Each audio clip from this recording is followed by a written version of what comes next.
What is the policy on cheerleaders dating players? It is unacceptable. No fraternizing. I think it's changed now, actually. But when I was on the team, that's so. How did this come about? Little illegal action here.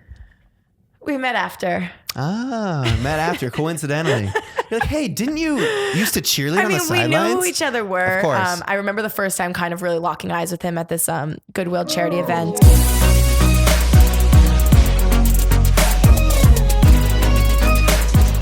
What's going on, you guys? I'm Camille Kostek, Sports Illustrated Swimsuit Model, and you're watching Livin Large.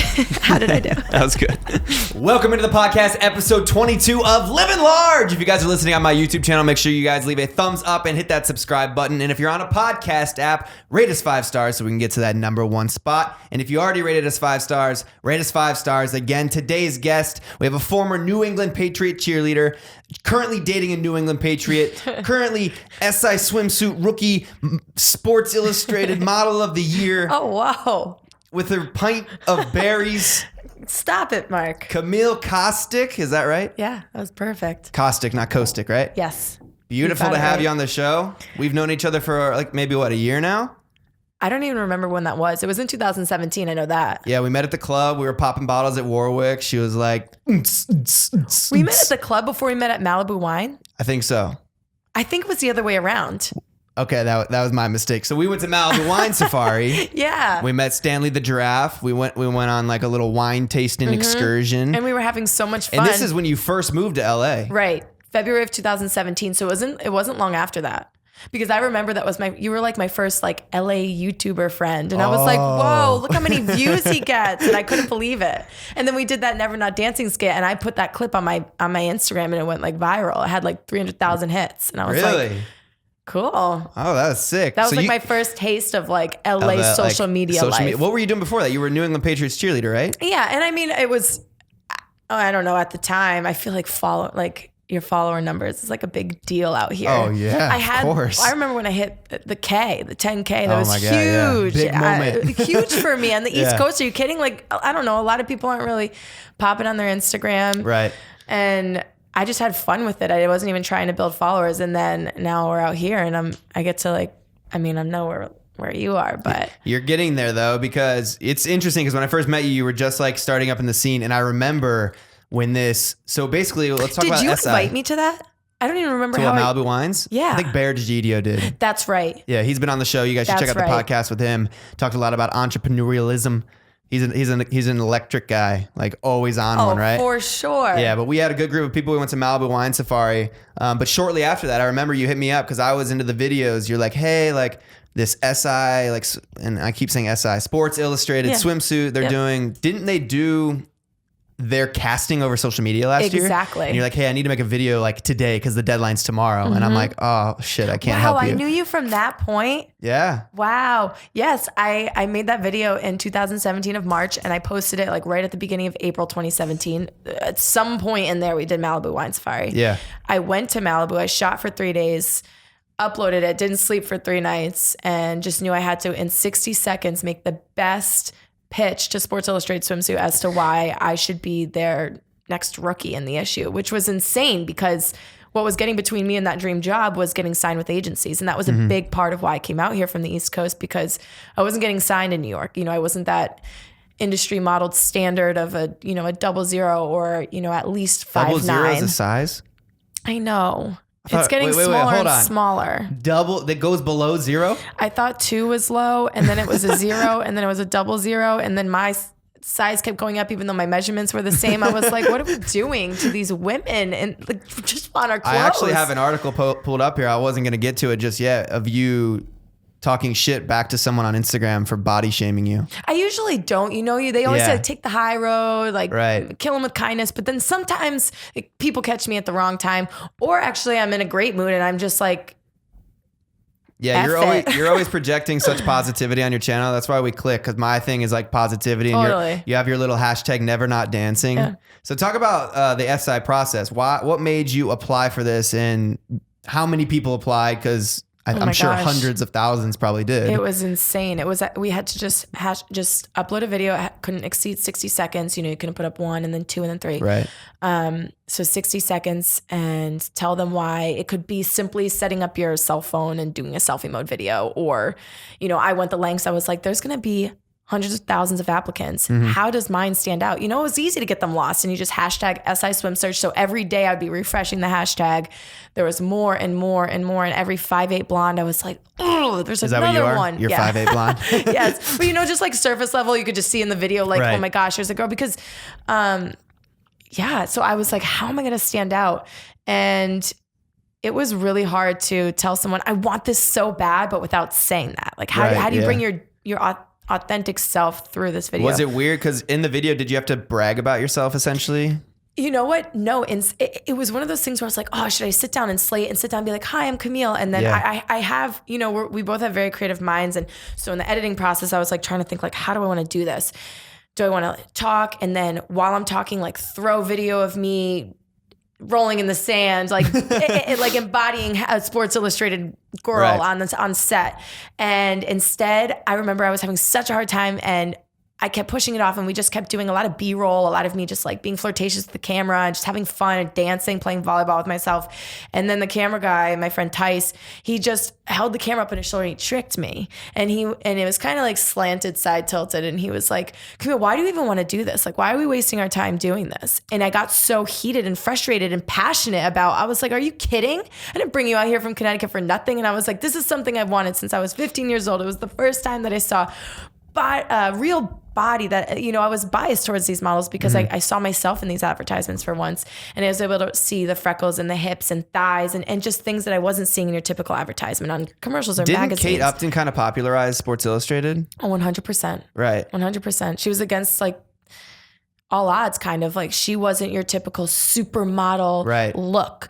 Again, Chrissy Teigen, Ashley Graham, just breaking these molds. And what I love so much about it is these women have personalities behind them. They're not just another beautiful face in the issue. And that really stuck with me because there was so much more that I wanted to do. I love to talk. Yeah. And I love to act, and I love to host on camera, and so many people were like, well, if you get this, what about all your other passions? And I was like, that's the beautiful part. You can use this platform to capitalize on that stuff. And I'm also super passionate about, standing up for women and accepting your true beauty. And it's really hard. I'm still kind of on that journey, but being a part of Sports Illustrated has helped me so much with self-love. And it's allowed me to kind of share that with other women, which in essence resonates with them. And I feel like I'm working on kind of capitalizing on that platform. That's really awesome. Yeah, I know you were really excited when it happened finally. How long was the process? A few months, right? Oh my gosh, it ended up being a year. A year? Mm-hmm. I mean, 4 days. So you started this last year, but I was reading stuff like online, like doing my little research, my homework, and it says that you're a 2019 rookie. I know. So I'm confused. So this is the first ever open call. Okay. So I applied in 2017 to be in the 2018 issue.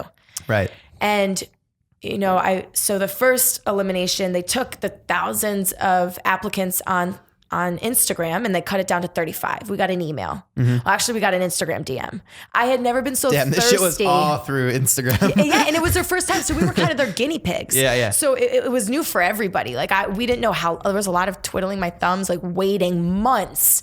Am I going to wake up and be a step further to my dream job, or am I just going to get swiped from me? And I can't tell you how many dreams and nightmares I had of like getting emails. And I'll never forget, I got my email that I made the final 6. I was in Sephora at the Grove, and I had to have my roommate take my phone and open it. It was like, bing. I was like, it's like when you apply to a college and you're like, did I get in?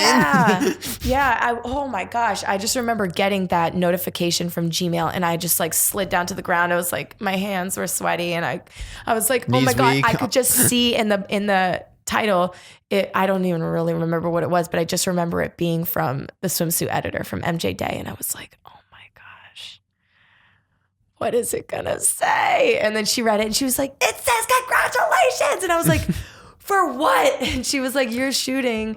You're advancing forward. That's amazing. So how many did they pick? 6? 6 finalists shot from the model search. So from the thousands of applicants, 6 of us that was probably 8 months out. So we did press tours and did a shoot in Miami and walked for Miami Swim Week and so many things for that year. So it was such a cool experience, you know, the whole way, but essentially you wanted to win that spot. So it felt like I won because I shot in the 2018 issue. All 6 of us went to Belize in November of 2017.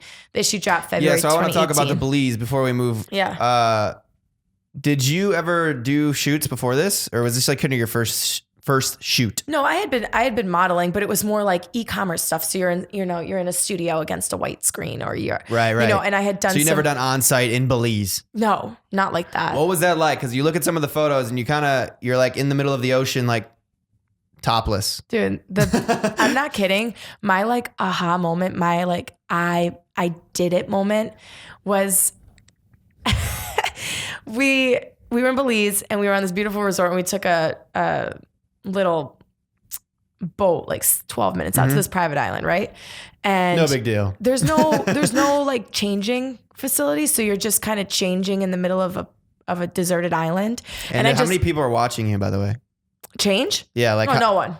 Oh, okay. And honestly, essentially, the team is women. That's the coolest part. Really? Okay. Because I imagine during these photo shoots, you got like, obviously you have the guy that's taking the photos. I'm not shy, then so I wouldn't care. Then you have people holding up the reflectors, and then you have like, well, that's true. The team, like that's true. And then is that awkward? Was it awkward? No, and that's the coolest part about it. I mean, there are shoots that are awkward. There are shoots that are uncomfortable, and I'll be the first to be like, I don't want to do this. I'm leaving. You know, before I had all these agents and representations, there was a lot of times where I was building my portfolio to get into Sports Illustrated. And there were shoots where I kind of get a sense of character and how the mood was going to be. And I already removed myself. But what was so cool about this is like the shoot where I had the least amount of clothing, I felt the most comfortable. Like these women build you up like no other, and they truly mean it. Like you feel your sexiest. And I wasn't my thinnest weight. And I wasn't, you know, for me, it was, I don't know, it was a huge turning point for me in womanhood and everything. Seriously, like being a woman, it's, I don't know, really there's probably awesome. girls listening, young and old alike, like, you go through a struggle, even if you have like such a strong mental state. There's especially being in the industry of modeling where your body is judged, even when you don't want people's opinions. That's literally like, when I was reading that article, you say that it's like people are saying shit, but you say that you have like a strong mind, but like not everybody does have a strong mind, you know? Exactly. And like everyone has to deal with these issues, even me, you know, like obviously I'm not like to the scale of getting body shamed, really. Like I see people say, dude, you put on weight, but like I get comments too, and it's stuff we all have to deal with. And it's like, how do you handle those comments and how do you move forward? Exactly. But that's really awesome. So SI has opened a lot of doors for you because I've seen you host a lot of stuff. Yes. And is that for SI or is that? Well, that was the cool part. When I went in for my interview, which is another, like I was saying before, a big reason why I wanted SI was because it was more than just being another face in the issue. MJ sits down with every single candidate that was in the finals. So the final 35. MJ? She is the swimsuit editor. She's who founded Kate. She's who, you know, calls who's going to be on the cover. And she's. Are you on the cover? Let's hope. Let's manifest it. So that's. I could have shot cover in Australia. I don't know. We could see. So you went to Belize. You went to Australia and you shot anywhere else? Do you have any funny stories? No, I've only done 2. Like any awkward stories? Any funny moments while on the shoots? Yes. That you would like to share? You don't have to share. No, I don't even know if they're funny. Maybe they're funny to other people, but I'm just so used to it. But the OCD in me wants to finish saying that. So when I auditioned in 2017, I shot 2018. So essentially it felt like I won because I was in the 2018 issue, but you wanted to walk away as the winner of the Swim Search. So I won Swim Search. So even though I shot 2018, I became a rookie for 2019. So that's why I'm a rookie, but I shot already. Is it competitive? Like, are you guys out there like talking shit about the other girls? Like, oh, no. Come on, she didn't do as many squats as me today. Like, why she ain't gonna beat me? Wait, that's not even like shit talk. That's like that's like, oh my gosh, you're not a girl. You could just tell you're not a girl from that. It's with the squats. Nah, with that Z snap, you know what I'm saying? No, the squats. But was everybody super friendly or was it super competitive? And if you're not a nice girl, like. The women behind Sports Illustrated can read that, and you know you're cut, man. Like it's all. Have you ever been cut from something? People. Were you cut from the Patriots or did you quit? It took me 3 times to get that job. No way. I didn't make it past preliminaries for 2 years. Why? And then the third wave made it all the reason? way. My confidence. Because I could dance. I didn't understand. I was like, I could kick my legs up to here. I can do the choreography. I didn't mess it up. I'm smiling. But there's a difference between, no one can see me, but there's a difference between they can see you. We're filming this. Oh, shoot. There's a difference between. Pull the mic closer so we can hear you. I'm going to try to do like a simple move. A step out and crossing your arms like this and getting the move right. And then there's a difference between it's like, like that. Stage presence is huge. Like the Beyonce hair flowing, like yes. headstrong. Yes. And I think that was a big part of it. I was nervous. I was How old were you? young. When I first auditioned, I was 18. Oh, wow. You have to be 18. So was it hard being an NFL cheerleader? Did you guys get to fly private with the team? No, we didn't. The only time we travel is for Super Bowl. So luckily I got to do that. You did a Super Bowl? You cheerleaded at a Super Bowl and they won, right? 2015, it was that interception with Malcolm Butler, like in the last 18 seconds. And it was all of a sudden, I just remember the guys with the cannons that shoot out the confetti were like, had Seahawks blue and green confetti loaded. And they were like, we need red, white, and blue. And I was like, oh my God.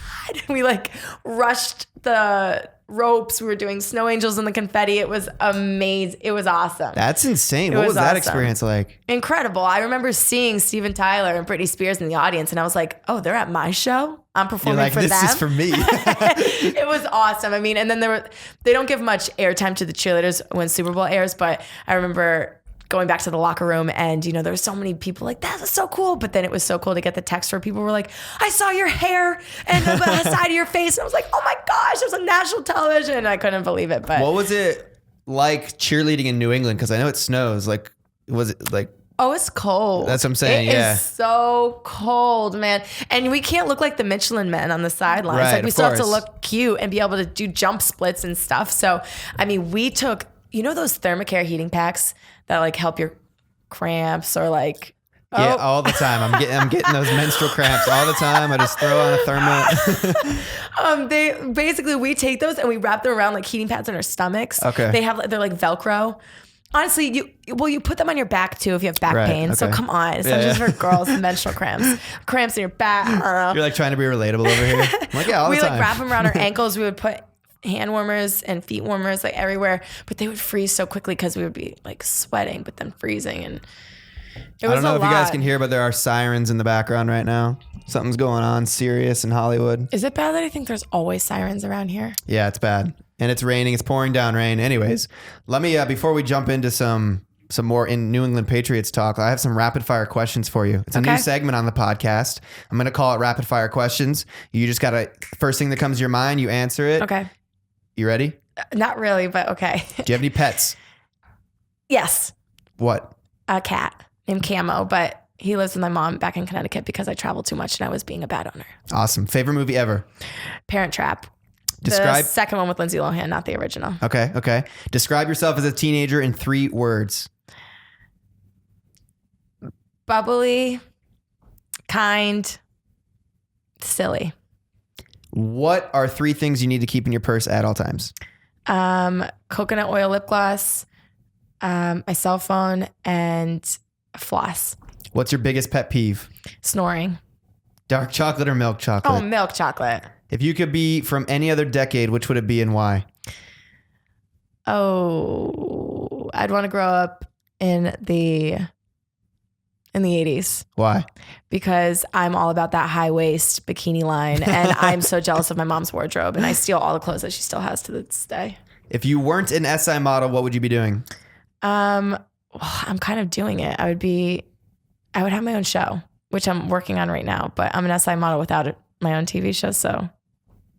If you could have any 3 people over for dinner, dead or alive, who would they be? Blake Lively, Chrissy Teigen, and Oprah. Oh, Oprah. Hello. Yeah. NSYNC or Backstreet Boys?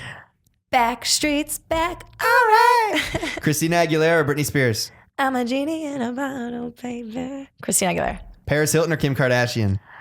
Paris Hilton, because I actually just met her finally this past Christmas, and she was so kind. Really? And awesome. And she's like, you're so hot. And I was like, oh my God, this is That's real her tagline. Life. She really does it. And she says it about other people too. She's like, that dress is so hot. And I was like, can I take a picture with you? And I always don't like to ask that question, but she was like, girl, yes. And then she looked at it. She was like, tag me. I was like, oh. You guys You're are BFFs. nice. Do you have any tattoos? 0 and never. Never? Never. Why? I get bored easily, and I just know it would be a matter of time that it's going to come off. What's the most money you've spent on a stupid item? Oh, gosh. I'm actually really good at like not spending money like that. A stupid item. Oh, a pair of True Religion jeans in high school. Oh, Worst God. purchase ever. Ew. What's your favorite food? Avocado. I've been eating it since I was 2 years old. Thanks. Well, that's good. I like that. That was fun. That was really fun. Yeah. Now let's get back into the. Did you come up with those? Nah, I Googled it. I mean, I came up with some of them and I That was switched really some of good. them around. Dark chocolate, milk chocolate for you. Dark chocolate. Ew. Why? Gross. Dark chocolate's for baking. Baking? Yeah. What do you mean? What are you saying? Like if you want to make like a brownie mix, like then you can have that dark cocoa powder taste. Oh, I've never made brownies. Ugh. My mom makes all those. Anyways, going back to the New England Patriots, you're dating Rob Gronkowski? Yes. Very- Who you told me you think you look like. No, I didn't tell you I think I look like them. People come up to me and say, yo, you look like Rob Gronkowski. I get Rob Gronkowski and Daniel Tosh and Rob Dierdrich. Those are the 3 people I get. Okay, I could see Deirdre a little bit, but you're like way He's taller. also from Ohio. I got to give a shout out to your boyfriend because the first year that he I'll make him listen to this, so he'll did be really, listening. really good in the NFL. I had Tom Brady as my quarterback on fantasy. I had Rob Gronkowski. I won the league. Shout out Rob Gronkowski and Tom Brady for that year. I won like Good $500 job, baby. in my league. And it was that tight end QB duo. Yeah. So that was dope. I've never gotten into fantasy, but I hear about it all the time. Oh, it was great. It was a great year for me. What is the policy on cheerleaders dating players? It is unacceptable. No fraternizing. I think it's changed now, actually. But when I was on the team, that's So how did this come about? Little illegal action here. We met after. Met after, coincidentally. You're like, hey, didn't you used to cheerlead on the sidelines? We knew who each other were. Of course. I remember the first time kind of really locking eyes with him at this Goodwill charity event, which actually was so weird. They say, timing is everything. It was like 3 weeks after my 4-year-long boyfriend and I had broken up. So you're saying the first time you locked eyes with him was November not at a of game, 2013. but it was, geez, very specific. Yeah. I remember Not the at a charity game, event. but at an event. Correct. That's not I don't even know how we would lock eyes at a game unless he looked at me from across the sidelines, which I know you were. So Wow, she's calling you out, Rob. Plus, he's got all the pads on. He's got the helmet on. You're like, Yeah. I don't really know what any of these guys look like. He's big. yeah. 6'8", 270, six-pack abs. 6'7". Oh, he's 6'7". Look, with a helmet on, he's 6'9". Okay, That's true. Oh, he would love that height. he's 270 pounds, but he's got a 6-pack abs. How is that possible? I swear he has 2% body fat. It's crazy. Like I'm 200 pounds and I don't know. Really no hard abs. to like date. Like there were times where we've been in limbo and I was like, how do you date after this? Like he's so sexy. He's a damn good looking dude. It's a great body. That's why when people tell me I look like him, I'm like, hey. And I love to wear heels being 5'8", so that's also like a plus to have Right, he's a tall guy. yeah. And I love to like, I'm a dancer and love to like run around and jump around and like run and grab him like a tree, and you can't do that with every guy that you want to date. So yeah, It's a going plus. back to the Goodwill, you guys locked eyes, yeah. and then what happened? Did he approach? Did you approach? No, we just that was the first time. It was weird because I always knew who he was, but I Of course. had never had much interest or wasn't like, oh my God, he's going to be my next man and my next boyfriend. So you said you got out of a 4-year relationship. Mm-hmm. And it was during a time when I'd seen him, it was like the first time that someone made me like look twice because I was kind of in that state of like, I don't know if I'll ever date again. Like I really want this to get better. My ex and all this other stuff. And then I just remember being stopped before going into the changing room to like change into my uniform. And I was being stopped by some of the press because they were interviewing Rob about, it was like a couple nights before Thanksgiving, we had put together baskets for a lot of people who were less fortunate and couldn't have all those meals and those goodies. So we were bringing those baskets out to their car. And I remember he was kind of talking about it and how he loves being involved with the community and stuff. And it was my first time that I got to like listen to him and not watch him play football or, there's when you're in the media, there's so many preconceived ideas of who someone is. And Right, because he was always raging. Yeah, like party boy, like, which I admired. I was like loving it, dude. I loved like the off field like shenanigans, like that shit. I just love that. I mean, that's a big reason why we get along. We not because we're partiers, but because we just have so much fun. We like to be like the life of the party and dance and all this other stuff. But that was the first time that I kind of had to like stop and stand still and kind of take a look at him, and I got to listen to him speak, and I was like, wow. I've never seen this side of him or never really cared to learn. And so I was like, he's really cute and nice and okay. And that was it. And then, I guess he kind of had his eye on me too. And we discovered that a little later down the line, but so how did you guys first speak to each other? I don't know. You do know, you just don't want to share. That's okay. I don't know. Yeah. In other interviews, I've always figured out a way to kind of get by it. And I guess this time I'm so candid with you that I don't even know how to make something up right now. No, you don't have to make anything up. Yeah. We went vocal and live after I resigned in 2015. Oh, so that's when you guys first met. 2015, after you ended it. You were in the off season trying to become an SI model. And we just ran into each other on the sidewalk. No, I didn't pursue Sports Illustrated until 2017. It was a dream I always wanted. But it was really cool. Rob has really seen me go through since he had met me in 2015. Yeah. He had seen me like get rejected by a lot of agencies. He was there when I was flying in and out of LA before I lived here in New York City, taking the train in and out. And I was like, nope, still not enough. Or, coming home and being like, all right, so I have to lose 1.25 inches off my thighs in 3 weeks, or I have to drop 15 pounds in 3 weeks if I want this job or want to get signed. That's intense. And I was like, I just don't want to do that. And he was like, do you even want your body like that? And I was like, no. And he was like, yeah, I don't even want you to be like that. And I was like, yeah, I got to figure out how to do this. So it was really cool when I got it and he saw that I got it without being signed. How many Super Bowls does he have? Well, I'm a firm believer in the law of attraction, so he's about to have 3, but 2. What's it like dating someone on the best football team ever, with the best football coach and the best quarterback ever? I mean, it's awesome because your season goes I went after I cheered at the Super Bowl in Phoenix. I went and watched in Houston, and then I went last year and I watched in Minneapolis. That ending wasn't as happy, but Houston, another one that was great to celebrate and, be on the field and celebrate with him and stuff like that. So it was... God, that's so exciting. It's like every year you're like, yeah, we're probably going to the Super Bowl this year, so it's going to be sick. Mm-hmm. But I saw earlier in the season, you posted with Jesse James Decker. Yeah, it's my girl. Then he retired like the day after he signed. Yeah. What was that all about? I'll let them speak. I mean, I think that he kind of put it out there, but he was just ready to be with his wife and kids more. And, he did his time with the NFL, and he could have kept going and kind of made that decision. They look really, really happy and they're traveling around, and for sure. They really are. They're awesome. Their kids are awesome. Eric's awesome. I love Jesse. So you got to meet some really cool people. You met Paris Hilton. Mm-hmm. You met Jesse James Decker. Who else on that list? Oh my gosh. Of really dope people. Beyonce, come on. No, I wish. I've met Rihanna one time at Coachella. Oh, that's cool. That was cool. Oh my God. If I could go back to Rapid Fire, I would add her in the mix if I could do 4. Of dinner? Mm-hmm. You really like Chrissy Teigen, huh? She's love really funny. Chrissy. And she's married to John Legend. And she just... Ohio boy. Oh, really? Yeah, John Legend, Ohio. I didn't know that.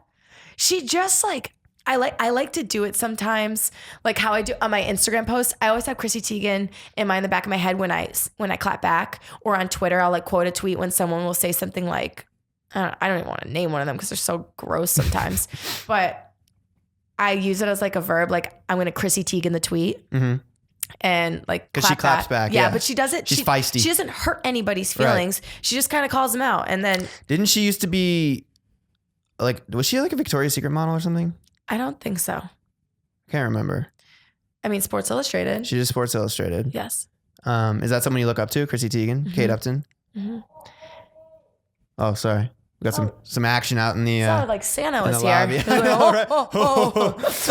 What are some things you have planned for 2019? It's the start of the year. It's fresh. I know it's been raining a lot, so the weather hasn't been great. But what are your goals, plans for this year? Yeah, so it's been something I've been talking about for a while.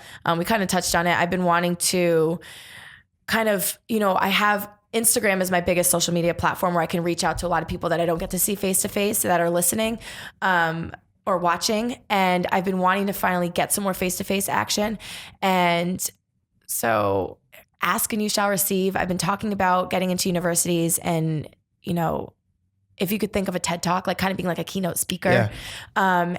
And I never knew if I wanted to be kind of at first I thought I wanted to be elementary schools and start to help kids because I've had principals and school teachers reach out and they're like, you know, my class is of, you know, 12-year-olds, 15-year-olds. And I wish I could share their Instagram with them sometimes. I kind of give like a PowerPoint presentation, or can you give me words of wisdom to share with them? Or, you know, I had a teacher reach out and he was also the swim coach. And he was like, you know, I have these 12-year-olds and they're dropping out of swim team, not because they don't want to swim anymore, but because they're not comfortable being in swimsuits around each other. Right. Okay. And I'm like, wow, that's insane that happens at such an age. And not that I still don't want to help there and get in those schools, but it was kind of hard for me to get that in action right away, especially in the new year.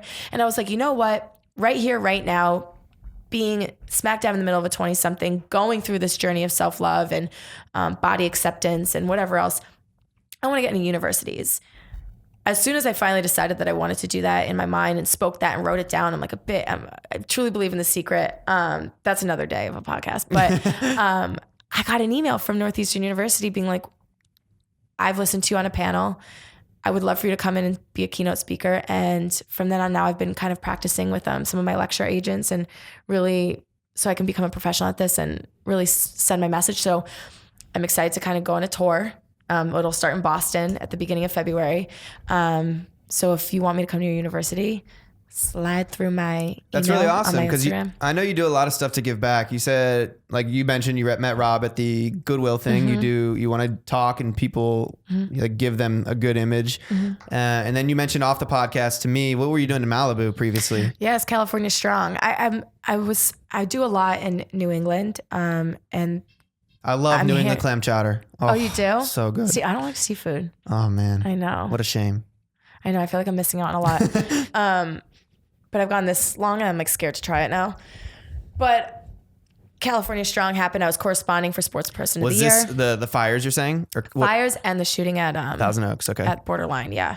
And I was doing last month, I was corresponding for Sports Illustrated on Sports Person of the Year carpet, and Christian Yelich, MVP in the MLB, he came up and he was presenting an award, I believe, to the Performer of the Year, and he started talking about California Strong. He was like, it's brand new. I wanted to do something. I wanted to get involved, you know, in this position. I feel like it's my duty to help using his voice. And him and a couple of his buddies put together California Strong. And within a month, they had Pepperdine University sold out on that field.